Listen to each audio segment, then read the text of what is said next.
Siapa sih yang gak pernah merasa terpaksa mengangguk setiap kali atasan meminta sesuatu? Rasanya kayak menjadi robot yang cuma bisa ngangguk setiap kali ditanya. Kalau ditanya, bisa tolong kerjain ini? Kita langsung cepat-cepat bilang, iya, tentu. Walau sebenarnya kita lagi dikejar deadline atau bahkan belum sempat ngecek kerjaan kita sendiri. Kayak gak punya otak, ya? Berapa banyak dari kita yang sebenarnya pengen berani bilang, tunggu dulu, saya butuh waktu untuk ini. Pernah mikir kenapa kita terus-menerus bilang, iya?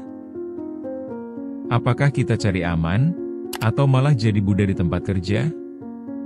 Mari kita bahas lebih dalam tentang kecenderungan ini dan bagaimana cara mengatasinya. Di chapter pertama, kita bakal lihat apa aja yang bikin kita terbiasa menjadi yes man di kantor. Chapter 1, apa itu yes man? Istilah yes man sudah cukup populer, dan biasanya menggambarkan seseorang yang tanpa pikir panjang selalu mengiyakan setiap permintaan yang datang. Ibaratnya kita jadi pion di papan catur yang siap dipindah-pindah tanpa bisa berkomentar. Ini bukan sekadar masalah kebiasaan, tapi lebih pada ketidakberdayaan. Mungkin kita berpikir, kalau saya gak bilang iya, nanti mereka bakal ngerasa saya gak kompak. Atau, nanti saya dicap sebagai rekan tim yang buruk. Sadar atau tidak, pola pikir ini bikin kita terjebak. Kita lebih memilih mengikuti arus ketimbang melawan. Menyenangkan sih kalau semua orang menyukai kita. Tapi, di balik semua senyuman itu, kita bisa melupakan diri sendiri. Garis batas antara profesionalisme dan kehilangan integritas diri bisa jadi makin samar. Kita terlalu terfokus untuk menyenangkan orang lain sehingga lupa untuk mendengarkan diri kita sendiri.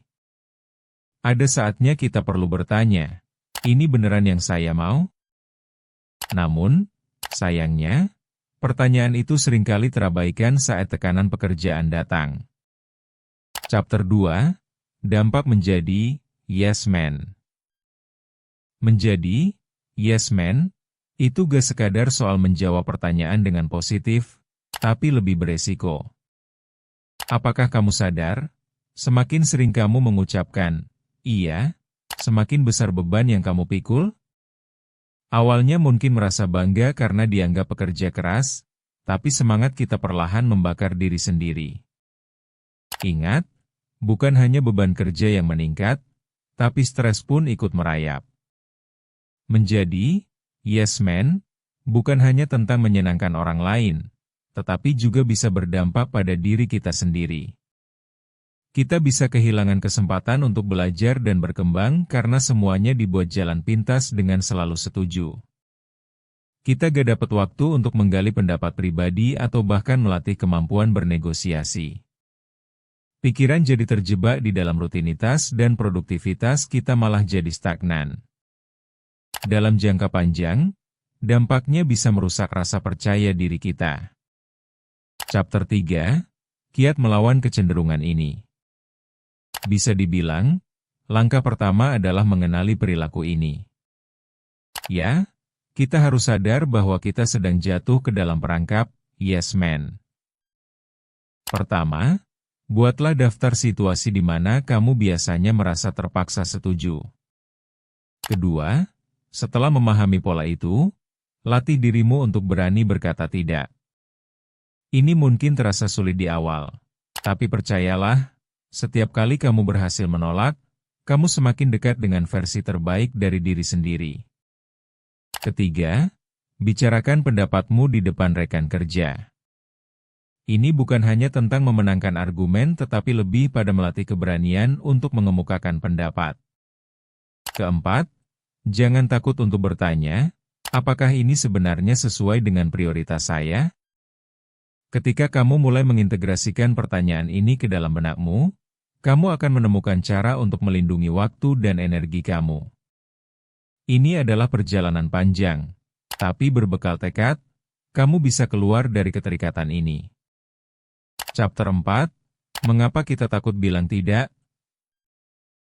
Kebanyakan dari kita takut kehilangan kesempatan atau membuat orang lain kecewa. Rasanya, dunia akan runtuh jika kita bilang tidak. Namun, pernahkah kita berpikir bahwa menolak bukan berarti kita gak peduli? Sebaliknya, kadang-kadang menolak adalah tanda kedewasaan. Mengatakan tidak bisa memberi kita lebih banyak ruang untuk merawat diri sendiri dan memberikan perhatian pada proyek yang benar-benar berarti. Kamu gak ingin hanya jadi pengisi waktu, kan? Pola pikir ini perlu kita ubah. Coba tanya pada diri sendiri, apakah saya ingin terjebak di pekerjaan ini tanpa ada kepuasan? Jika jawabannya tidak, saatnya untuk mulai berkata tidak dengan penuh percaya diri. Ingat, keputusanmu adalah hakmu. Kita berhak menentukan prioritas sendiri. Chapter 5. Kapan saat yang tepat untuk mengatakan tidak? Sebenarnya ada beberapa indikator yang bisa kita gunakan sebagai sinyal untuk mulai berkata tidak. Yang pertama, jika beban pekerjaanmu sudah terlalu berat dan kamu merasa overwhelmed, mungkin ini saatnya untuk mempertimbangkan kembali tanggung jawab yang ditawarkan. Lalu, pertimbangkan juga batas waktu yang diberikan. Jika waktunya mepet dan tidak realistis, gak ada salahnya untuk menolak dengan sopan. Kedua, jika kamu merasa tugas yang diminta tidak sesuai dengan keahlianmu, itu adalah waktu yang tepat untuk menyatakan bahwa kamu kurang menguasai bidang tersebut. Jangan sekali-kali merasa terpaksa harus mencoba mengerjakan sesuatu yang kamu tahu tidak bisa.